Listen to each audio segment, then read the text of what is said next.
Hello, everyone, and welcome to this webinar produced by Business Performance USA. We're honored to have you as our guests, and we know that you're going to gain a great deal from today's presentation. We're talking today with Dr. Stewart about sources of ROI and ROR, how cultural excellence positioning drives value. And just let me introduce Business Performance USA. Basically, we are a business information exchange, and we do host these webinars weekly every Tuesday at noon Central to provide business insights on a variety of topics important to business professionals. Business Performance USA is a voluntary association that provides online business information, as I had said, and you can become a member at any time. And when you do, you'll be able to meet people from across the U.S. that are engaged in business conversations on all sorts of topics that are pertinent to their roles and their responsibilities in business. You can become a member by and let me go to the next slide. I think I can show you. There we go. When you go out to the website, all you need to do is to punch the button, become a member, and you can join for free, as I said. And this gives you the opportunity to enjoy information exchanges and conversations with other folks that are members, as well as view any of the on-demand webinars and download our different resources for you. So we invite you to join us. Business Performance USA is also the host of a radio series, and you can find that at Craving Talk Radio. So with that, let me introduce myself. I'm your host today. I'm Cynthia Stewart, and I'm the managing partner for Evermore Services, your partner in building tomorrow's businesses today. And your presenter is Dr. Jeff Stewart. He's first speaker for Board of Trustees, Board of Directors, and CXOs. He's an agent for these organizations. His company is JAS LLC. So before we introduce Jeff, let me just make sure that you make this hour worth your time. As it says here, all you need to do is use your question feature on the dashboard. And if you have any questions for Dr. Jeff today, I'll be monitoring the questions as they come up, and we will take those as we can at the appropriate time. You also, if you have any questions about specific workplace issues, as I said, we're a volunteer organization. We have our volunteer executives on available to us. And if you will email me at cynthia@businessperformanceusa.org, I'll be sure that your questions get answered by email. So as I mentioned before, just watch our on-demand webinars once you sign up as a member. And so let me introduce Dr. Jeff. Dr. Jeff Stewart, actually. Dr. Stewart has been serving Fortune 10, 100, and 1,000 firms for more than 30 years by focusing top leaders on the critical dimensions of core intellectual properties and on timing rapid market entries for emerging businesses. His career to date, economic value creation, is in the range of 14 figures. Dr. Stewart serves as Chairman Emeritus for the National Advisory Council of the American Society for Competitiveness. For 50 plus years, Jeff has been serving as an ordained elder, 30 plus years elder at large, and for his faith communities, as well as a loyal eagle of the Boy Scouts of America.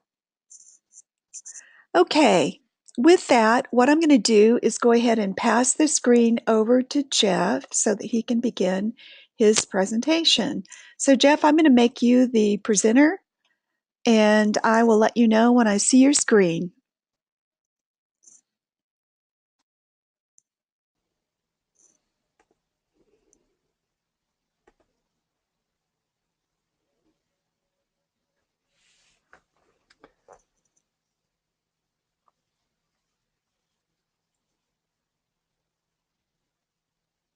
So we are waiting for your screen to show. I am yet to see it.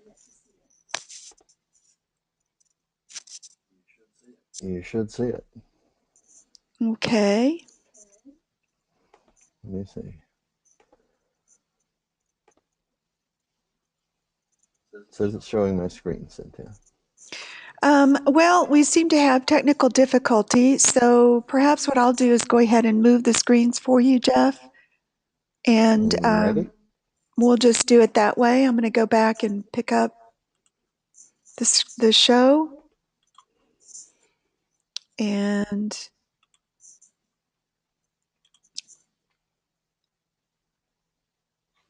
are Tell you me when you've got it. So okay? I'm not seeing your screen.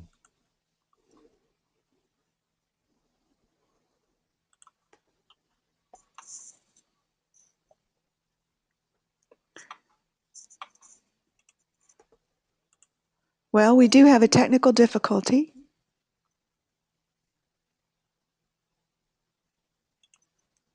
There we go. Are you seeing it now? No.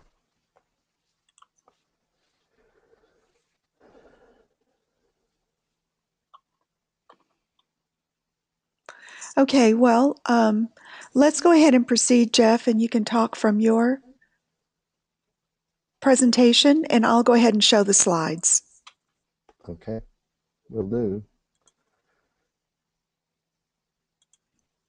We have been experiencing some difficulties today. We've noticed some servers out that we make use of, and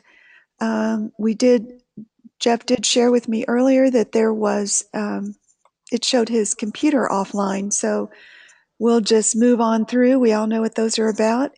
And with that, Jeff, I'm going to mute, and we have right now highly competitive and durably constructive business model on the screen. Okay. I'm trying to get my computer to let me see that. There we go. Okay, very good. And with that, I'll mute Jeff, and why don't you remind them that you started this webinar? This is part 2. Yeah, I began this webinar 2 passes back, actually. And we introduced this mother of all slides, as I called it at the time, this highly competitive and durably constructive business model 2 webinars back. In that model, we ran through the cycle, and you can reach that on BPUSA and pull that down and get a view of it. But very quickly, I'll run through it one more time. What we look at in this slide is the market proof of a business model. We want to know that the business is very competitive, that it will last, and that it will continue to build value not only in the context of its customer community, but in its own context and in the context of the broader market. So there are several elements involved. You can see the cycle is elliptical, and that means egg-shaped, and that it covers a wide range of things, but mostly it covers how we move through the market. We look for observable results, which means typically some sort of exchange of value, and we develop commitment and support internally and externally in our businesses. We look for that because it helps us sustain competitive advantage, and we look for compatibility. If we offer goods and services that others really can't use, we're not compatible to the market, at least as it's targeted. So we do a lot of testing, and whatever we bring to the market in that context has to be testable, and therefore it's going to engage complex environments and systems. The science of it can be spoken very simply, even if abstractly, and the complex side of it is the experience of the market itself. So what we do when we deal with that is we try to find clear modes of understanding and expressing what we're experiencing in a market. And that's what I'm talking about in these presentations. What is highly observable becomes something we analyze and create a model for that helps us understand where we are, what we're doing, and what kinds of metaphors that we need to use to engage the value that we're trying to communicate to others. Since all language is rooted in metaphor, and metaphors basically tell stories for us, we want to understand the science in and around that. We want to abstract the model and therefore the structures and dynamics that are implied. So at that point, Cynthia, if you could move it on, I would appreciate that, and we'll go to the next slide. All right. Um, your screen just showed up. How about that? So let me get my screen out of the way. There we go. Um, in the last session, what I introduced was this view of doing business on purpose in the marketplace. And I had mentioned in the context of that that the way we organize our activities says a lot about the way we go about seeing returns that are measurable and doing something about that. So in organizing our activities and looking at the market, we look for customers and we look for some form of value in exchange from those customers. So today we're just going to talk as if all value exchanged is seen in financial terms, that is to say dollars, because it simplifies our discussion. But you'll notice where we talk about total costs and total revenues, we've marked that with quotation marks so that it's clear that this is a reserved use, and it could also mean time itself or talents, and in fact all different kinds of cash generating arrangements. So again, if you then look at this chart, you see that on the total cost side, we are looking at financial feasibility. Basically, financial feasibility goes up when total costs go down. There is an inverse relationship between cost and financial feasibility. On the other hand, if you look at commercial feasibility, it's a direct relationship. The lower the revenue, the less feasible. So if my total revenues go up, my commercial feasibility goes up. Of course, there are limits to growth, but those are limits established by organizational design, both inside the organizational culture of your business and outside in the marketplace, because the marketplace in first and second world countries at this point are essentially highly structured and very dynamic, and in some cases almost totally managed, particularly if you go places like China or Japan or Korea or any of the emerging countries in Asia. They are highly managed markets, even more managed than those we think of in the social marketplaces or socialized marketplaces of Europe. So it's very important to understand that feasibility may shift too as we engage with different degrees of complexity in market structure and growth over time. Okay, so all of that said, all the caveats out of the way, what does this hopefully striking chart say to us? It says that the core of our revenues will come from a world in which costs are moderate to low and where revenues are moderate to high. That's what it tells us. That's the golden egg down there in the lower right-hand corner from the viewer's perspective. So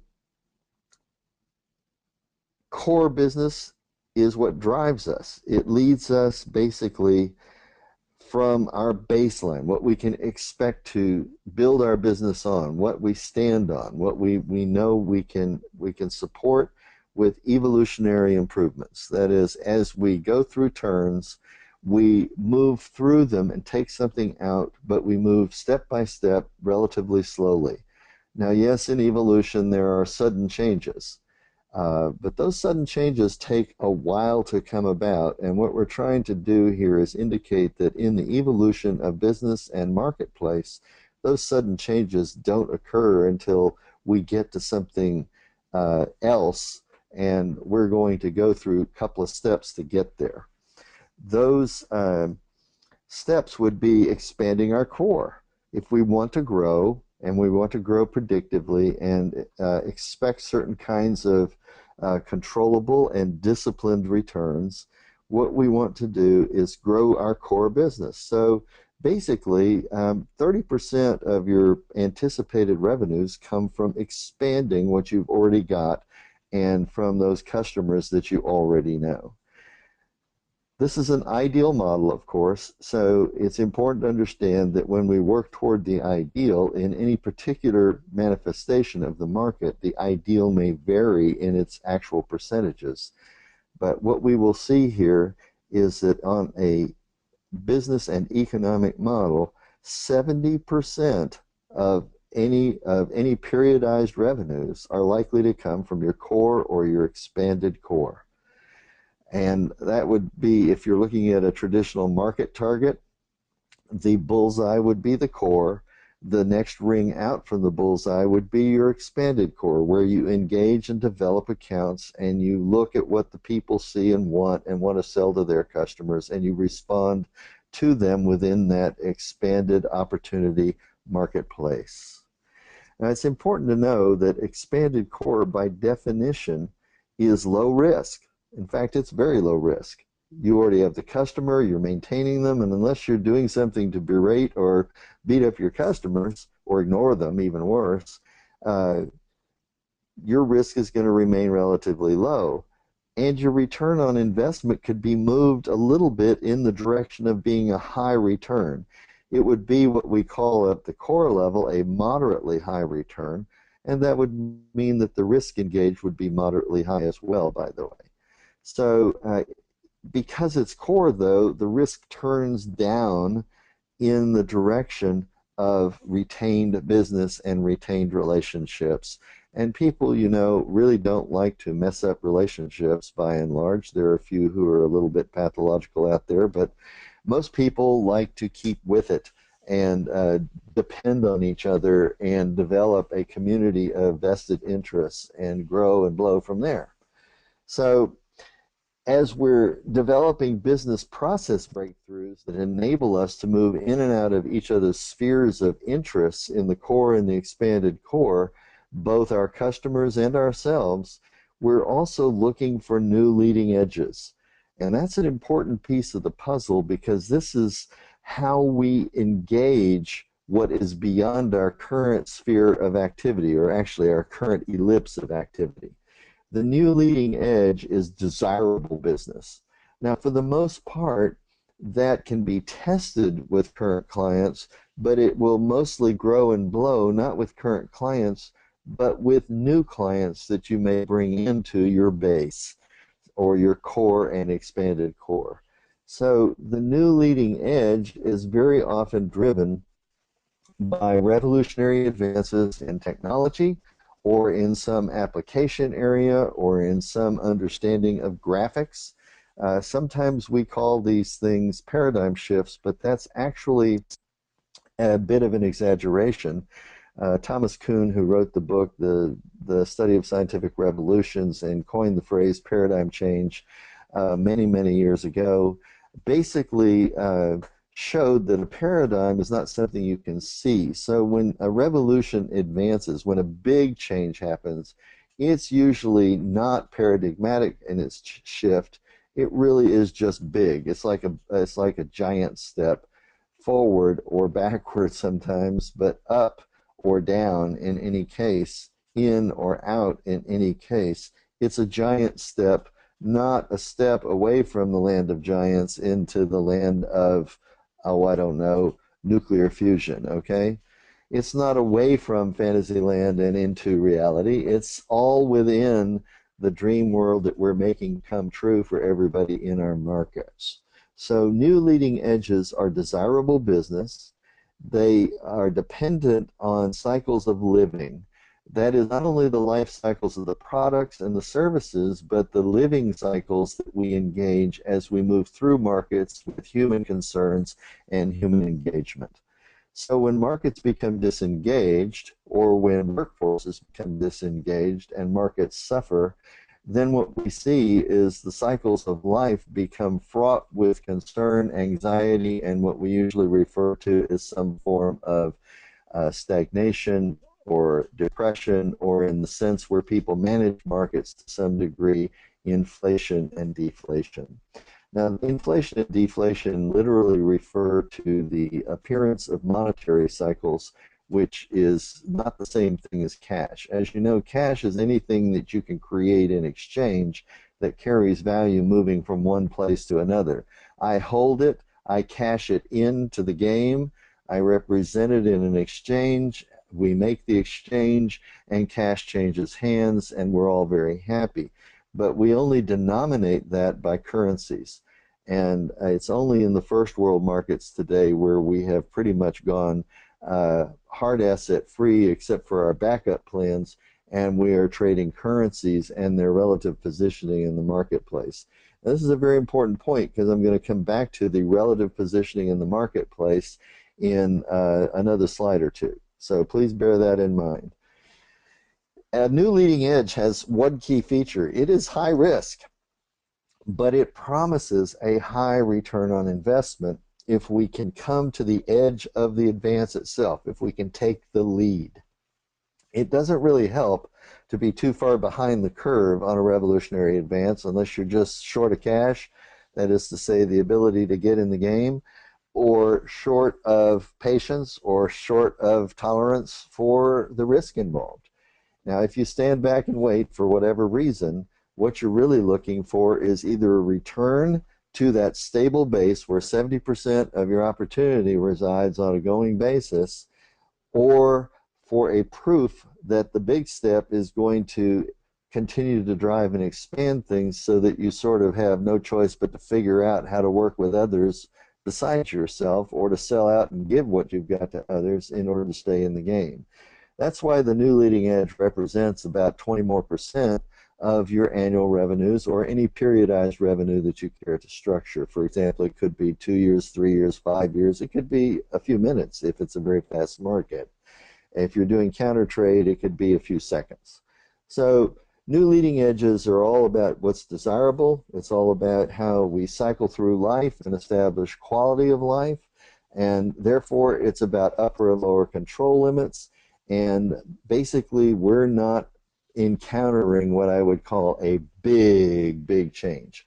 The incoming big change is the paradigm shift. Now, occasionally we get these things, and what we've learned in first world cultures and markets, and to some degree now in the leading lions of, or yeah, the leading lions indeed, of the global market that are becoming the cause of development, what we used to call almost exclusively the second world or developing world.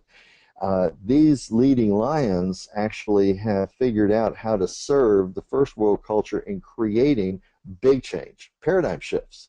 We all look for a way that's brand new, that we'd never thought of before, that's not just an improvement on what we've done. We want to extend the business of our enterprise.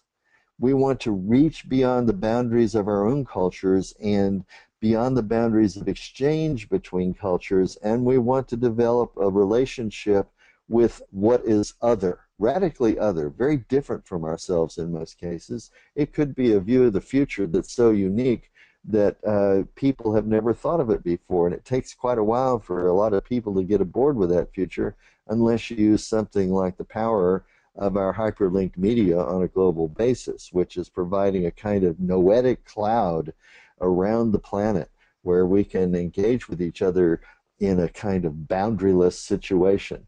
It's pretty scary to people who rely on boundary conditions just to determine whether or not they've got real life, you know. But for those who understand that our planet is based on our relationship, outside of that it's just a cold rock, then what we understand is that big changes are to be embraced, looked for, understood, and to allow us to swim in the waves of that big change and develop the kinds of views and sensibilities that it takes to welcome it, and basically transform ourselves as we advance. To advance basically means to gain advantage going towards something. And when we talk about transformational advances or incoming big changes, we know that we will be advanced, whether we control it or not, And what is important is that we establish discipline through the extension of our own sensibilities in the lives of others. So incoming big changes, they do come in small pieces because they sneak up on us. You know, you don't know they're there till they're there. And they only represent about 10% of your annual or periodized potential, however that comes about. Very few people can live in that 10%. And what that means is typically it's 1 out of 5 or 2% of the 10% who are really making it big. When people talk about the very, very ultra wealthy versus the very, very ultra poor, you're seeing those who are totally left behind on the basic marketplace of 90% and the very, very poor, and you're looking at those who are absolutely accelerating past the current marketplace to such a point where the cash value of their position is almost imponderable. It's on the trillions and headed toward the peta level of revenue. So let's move forward now, Cynthia. I sort of philosophized and waxed about this because there's a lot you can say using this chart. Before we move forward, though, Jeff, I'd like to talk with you a minute. First of all, there is a question that we have. And the question that came in was, are revolutionary advances driven from the inside of the company or the outside business environment or both? Um, Here's the way I'm going to answer the question: both and neither. The revolutionary advances are part of the world in which we all move. So you could say technically it's outside the company. On the other hand, if your company is engaged with that world, completely focused and delivering its mix of service and products with high quality and very solid sustainability, it can also come from inside because you're being prepared for the opportunity as you do those things. And when changes that are big sort of sneak in at the edge of your market perception, you're ready for them and you can choose. You can choose to ride back, you can choose to ride forward, or you can choose to sort of ride in the middle. But I will tell you, if you're not one, two, or three, forward, middle, or back, you're out of the game. Okay, so when hear you talk about that, I think in terms of it almost thinks I think of adaptation, adapting your company to really it's more the economy or the ecology of the business environment. Yeah, you know, I here's what I'm going to say. A very, very smart man, apart from whatever else he's done in the world, and in fact, because of everything he may have ever wanted to do in the world, once said, it's the economy, stupid. The point is, the economy is a collection of principles that we all are trying to shift in our direction so that we can operate with advantage. And we do that within a range that we feel at home in. And that's where the word eco comes in. That's our home place, our niche. And the nomos, the economy, is the principles of home rule, if you like. What are the rules of being at home in our place of business? Well, when those begin to change, we are either in the new leading edge side or we are in the incoming big change side. So if it's new leading edge, it's typically something we're preparing from inside out, and we may not even know that a big change is coming. It just depends on who's driven by that idea. And on the outside, we may know that we've got a truly paradigmatic shift, something that points beyond para, beyond like or against the past, against the prevailing ideas, and digma, which means to point to. It indicates that there is something beyond where we are. That paradigmatic shift that's coming will surprise us all in its incredible impact and influence. We have lots of examples in reality.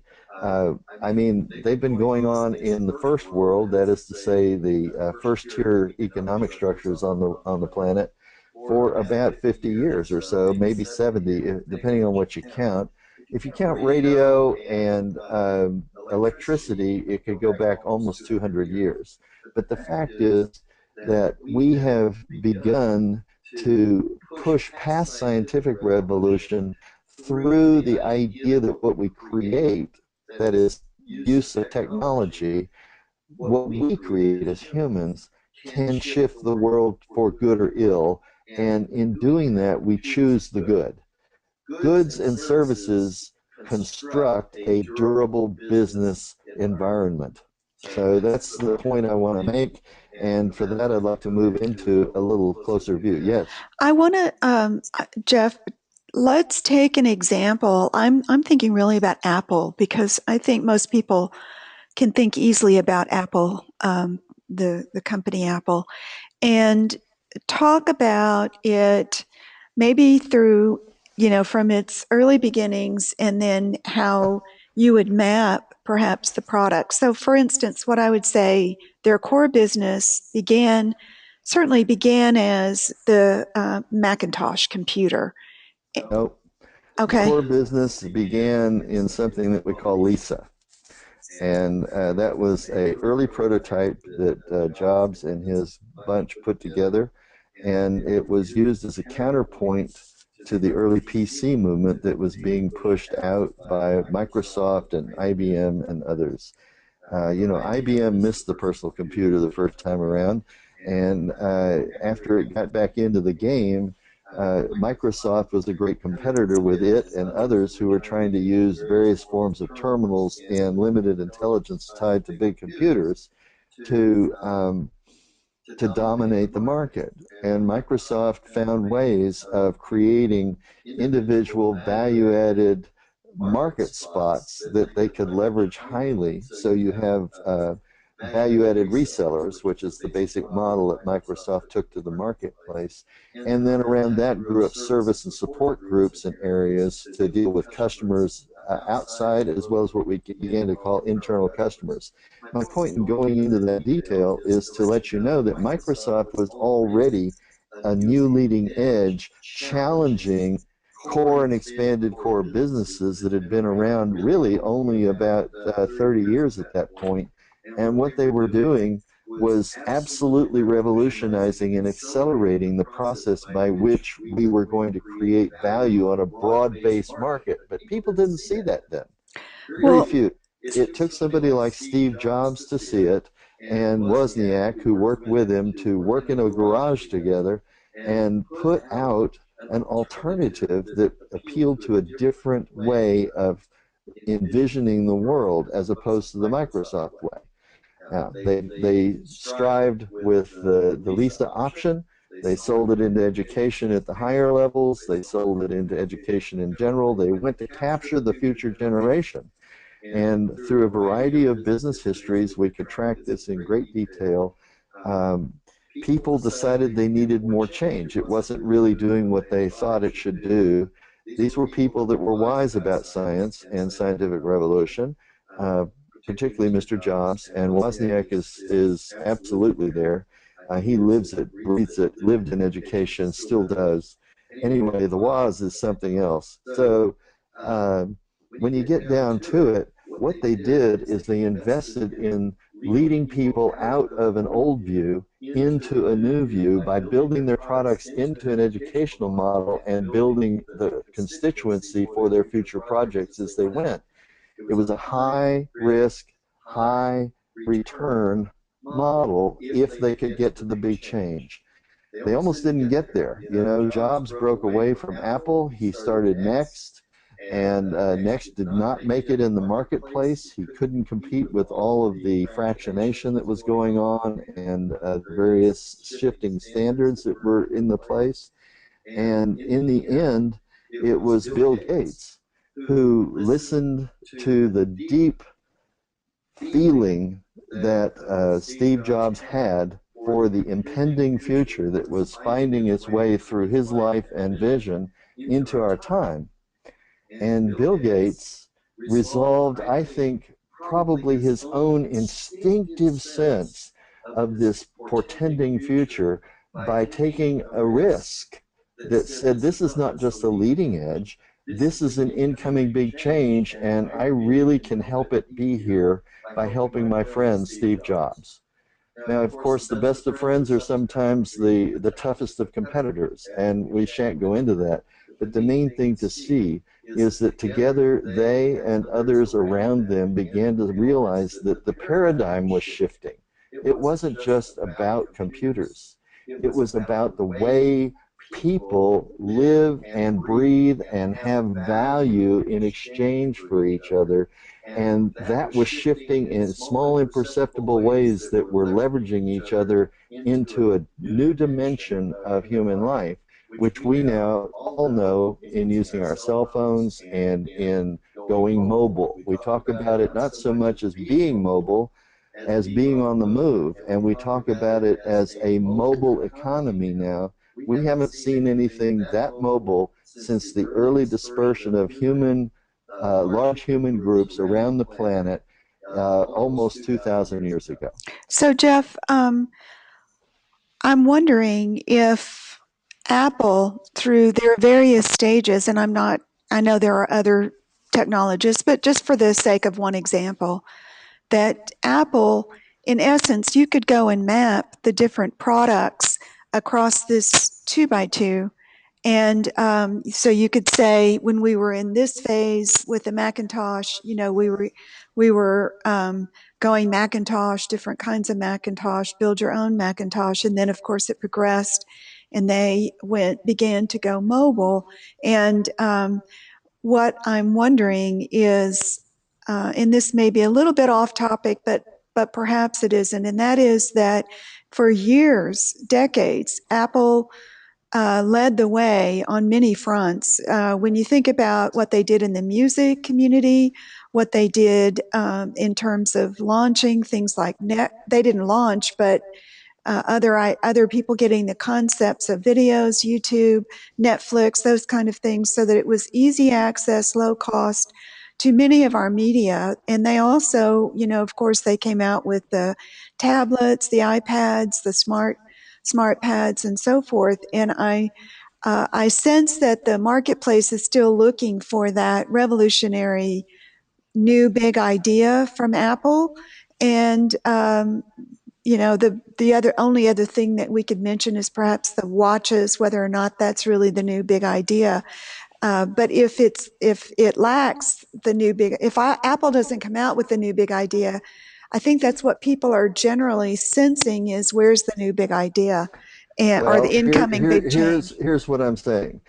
All of those things that become big changes end up back in our core business. Yeah, What I exactly. don't show on this graph is a loop back to core because nobody knows how it really goes there and stays there. All I can say is that it will. You see, the green is underneath that gold ellipse there.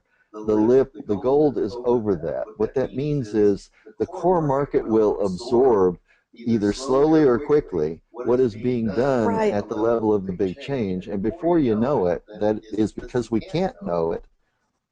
That's why there's no arrow there. Before you know it, we'll all be doing that. Now, we've gotten to the point where we can push and squeeze and play with the time frames in first world cultures. That is, in those that are on the leading edge of social and economic revolution on the planet.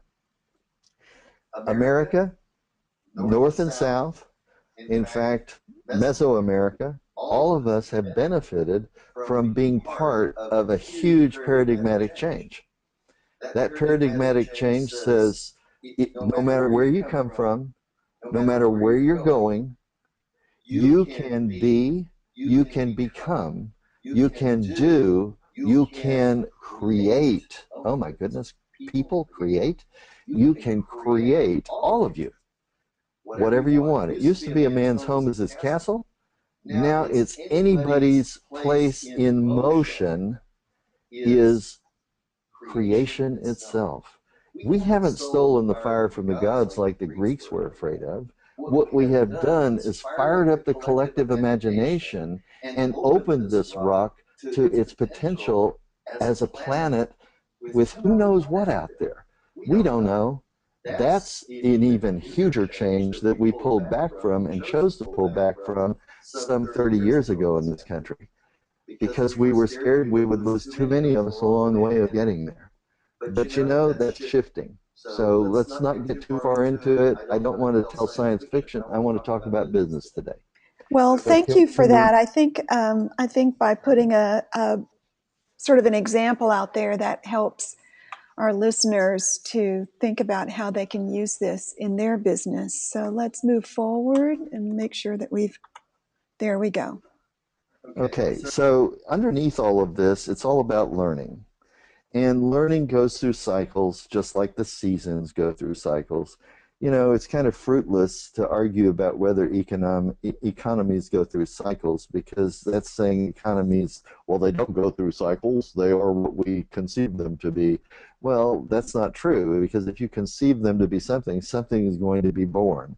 There is an organic root that makes your concept of life real, and if the root is not organic, you're not going to be in a real world. You'll be lost in a castle building exercise floating somewhere in the air down a tube at the core of nothing. You know, you'll be in the abyss, in other words. So cycles of learning are part of what it means to be engaged financially and commercially from the point of view of cost, that is expenditure, and revenue, that is gain. So what we've learned over the last 60 years or so is that cycles of learning actually have a kind of relationship to each other in our general markets. And of course, this is a complex subject, but I just want to give the principles today. And as we go in the next few months, a whole lot more of this will be obvious. What we know for a fact, and Boston Consulting Group first noticed it kind of fortuitously in the late 50s. I think it was 56, and then they talked a lot about it from 56 through about 73. But the thing that they noticed is that the correlation between cost and revenue was basically best at around 40% of the learning curve.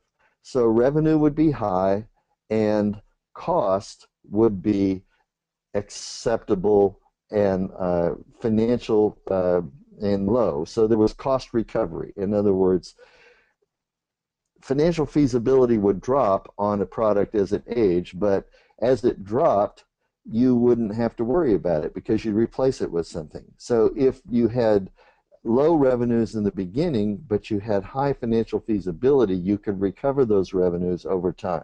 That straight line, the green straight line there, represents a log-log curve that actually maps as a straight line rather than as a series of step function curves. So the 40% learning curve is where we need to be. That means 40% of 90 degrees. So half of 90 degrees is 45, right? And 40% would be what? 1/20th less, right? So it would be about what? It'd be about 40 degrees. It's close. It's a close match in degrees to 40%. So I just sort of depict it here quite easily on a log-log. The 40% learning curve is where we can sustainably be high in our competitive attitude and positioning and durably construct a future.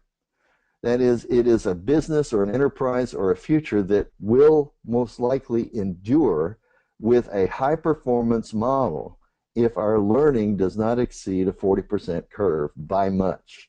Now that means there's a range around that. It's not an absolute line.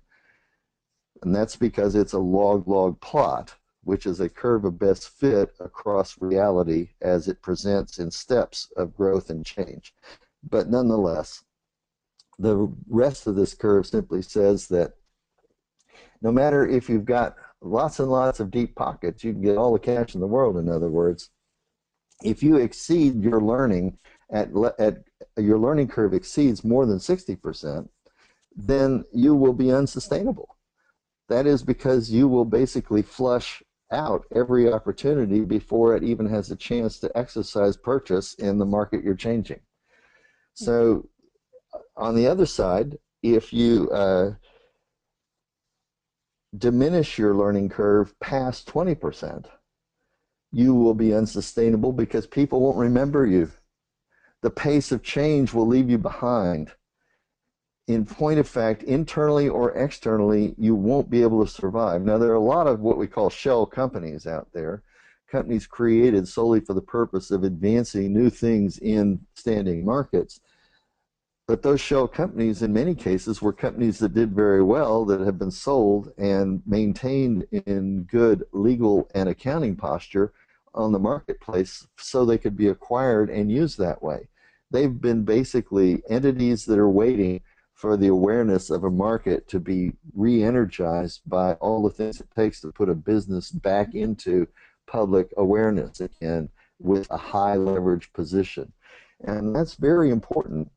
So it's not that you just become unsustainable and forget. It's not to be feared. It's that if you see that coming, you have time to know that that's a choice you can make, and you can become forgettable for a strategic maneuver if you're smart enough. So let's go on to the next slide. I want to come back to the learning curve itself at 40% and talk about it just a little bit. This is a very important piece. It's about the spread of being highly competitive. Have you shifted it, Cynthia? Yes. It hasn't popped up yet. Okay. It appears to be trying to come up.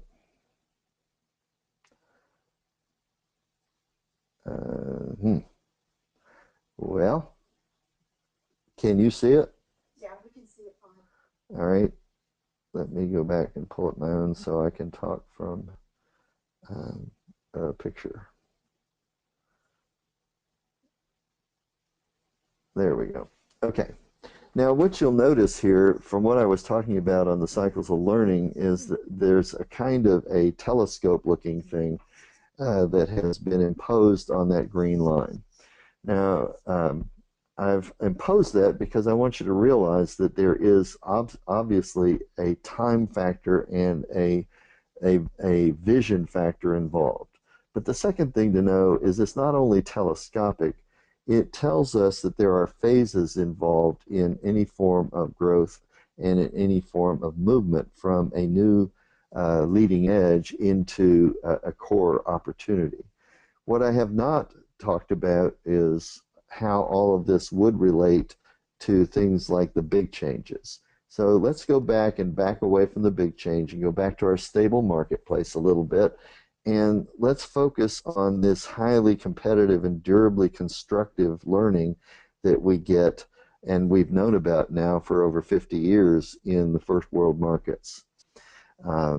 What happens is when we get going, we want to discover not just the world, but we want to discover how we can get value back for value invested. And that's the source of return that we talk about on our investment. And in terms of people and the culture and community around us, the resources. So the topic of today really was to get sort of to this point, that we could say return on investment and return on resources comes in a way that we now know can be predicated upon certain principles of economics.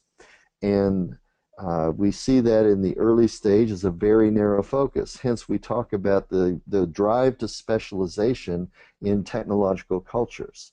But as we go, we have thoroughly scoped our market value. We talk about scaling that out into new and different product offerings. You see that that fan, if you like, telescopes into a second segment.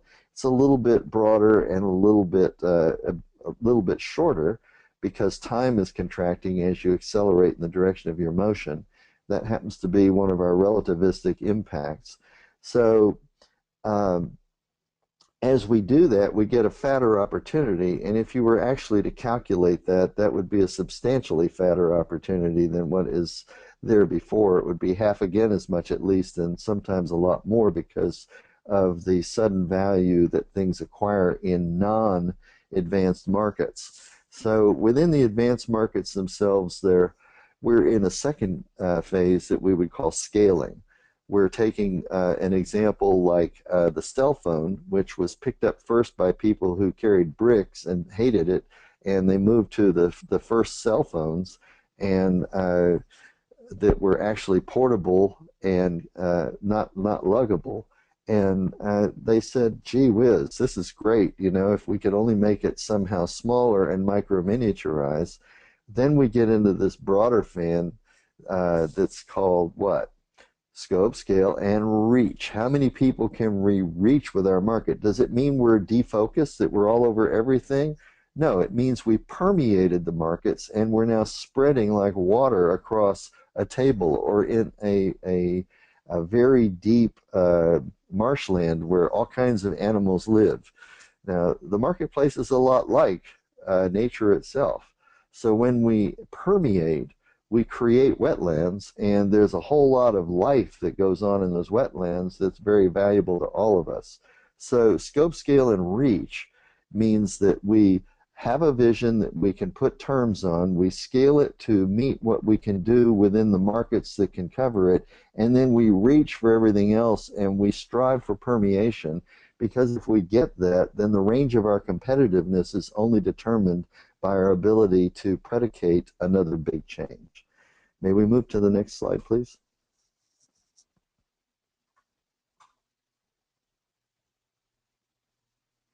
Okay, over there, points of excellence. Okay. What I'm doing here is sort of teeing up here for what's next. Excuse me. The loops that we go through in any enterprise are basically three. Uh, Traditionally, these have been called make market, design development, and discovery. Some people called it strategic. I've renamed it to be discovery and innovation loop because there's two elements involved in each piece. So make and market, design and development, discovery, innovation. So these loops are inside every business, although they may not be quite so symmetrical as they're depicted here. The thing that you want to pay real close attention to in this particular case is that it's all about change. In the marketplace, change is addressed with leadership. Inside your business, where you're meeting market demands as you go to market, it's addressed by execution.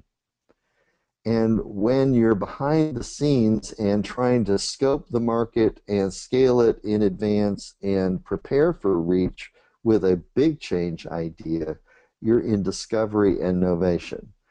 But here's what I want to tell you. Discovery innovation also applies to adaptation and little things inside your own business as you get ready for the big changes. You can see tremendous gains in efficiency and effectiveness simply by building a tight discovery innovation approach into your core enterprise as you carry forward with a very tight view to the market.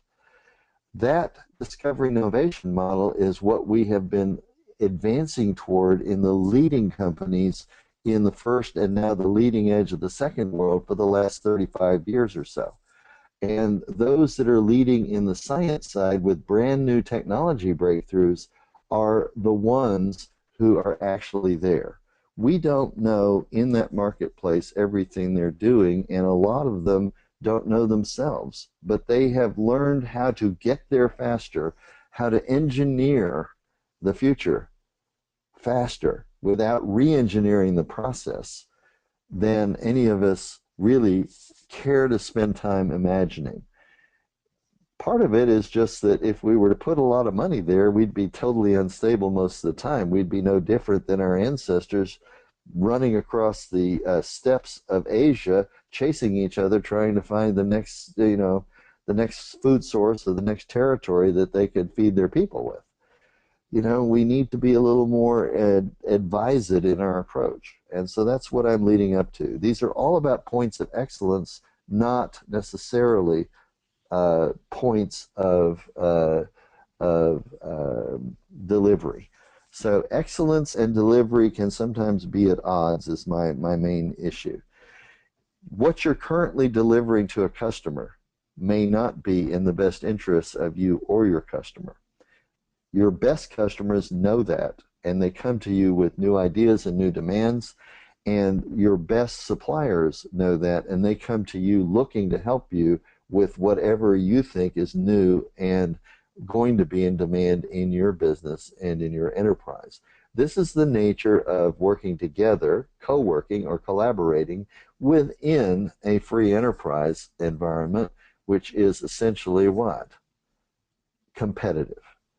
Thank you. Can we move?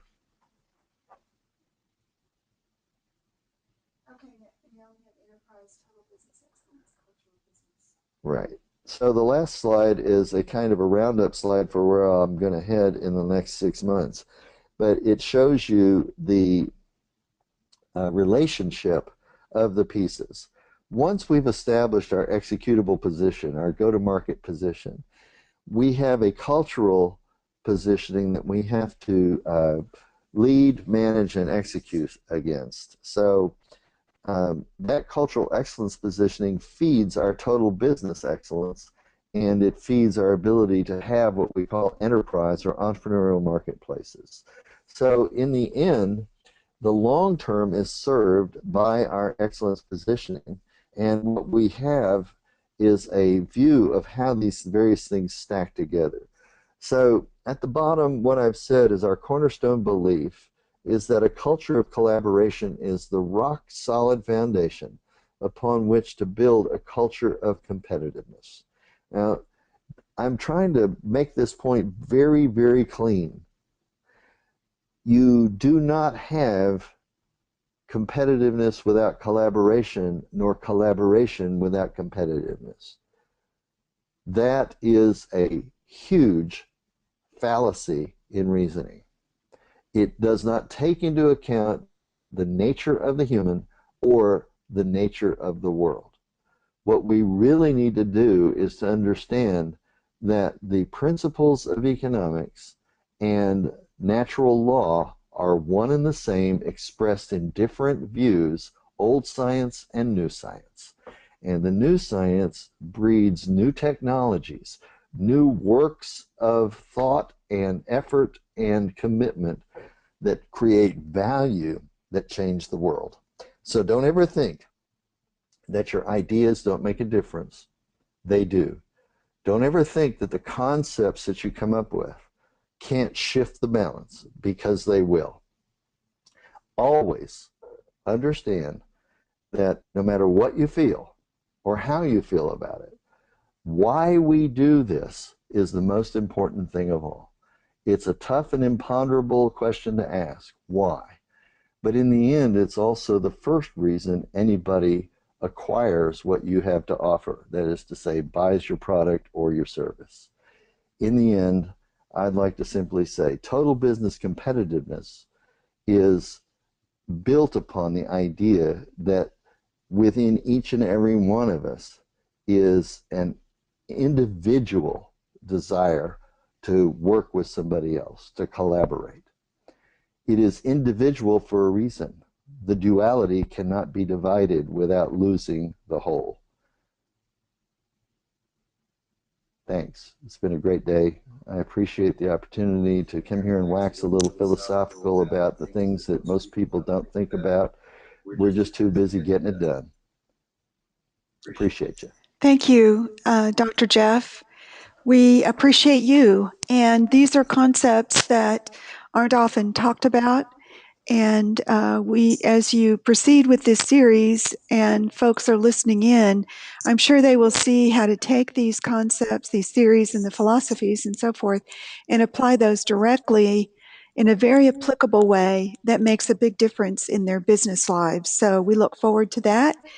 And I just want to let you know that folks that are on the line, we will go ahead and mention our Tuesdays coming up. We have next Tuesday, we have asked Emily Shoup back. She's the owner of Shoup Training and Consulting, and she is talking about Rally the Team for Success next week. Back after that is our Matt Graham and or Nancy Roberts, who are the principals in background screening, and they've been giving us quite a series. In fact, I believe that this is their 12th in the series for background screening, 12th month. They are going to go deeper to uncover the truth and talk more about background screening. And if you want, you really should go out and watch their webinars. They're very informative and informational with regard to hiring employees and also working with volunteers and working with renters and lessors and so forth. So very informational. And then I'll be back on the day after Labor Day to talk about 5 needs of high performance teams. And with that, we thank you for your time and attention today, and we look forward to hosting you back next Tuesday. Go out and make it a great day. Thanks, everyone.